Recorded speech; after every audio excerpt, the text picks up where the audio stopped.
Guys, kenapa aku tak suka trade satu pair saja?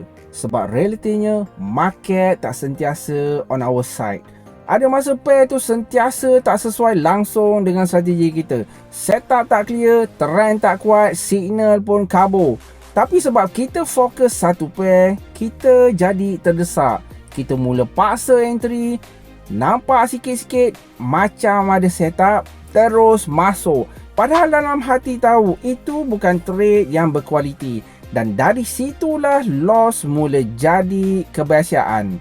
Bukan sebab strategi tak bagus guys, tapi sebab kita paksa peluang yang tak wujud. Trading ni bukan pasal sentiasa ada trade. Kadang-kadang kekuatan sebenar adalah tunggu dan tidak berbuat apa-apa. Better tak trade langsung daripada trade tanpa sebab. Ingat, bukan semua market condition sesuai untuk kita dan itu normal.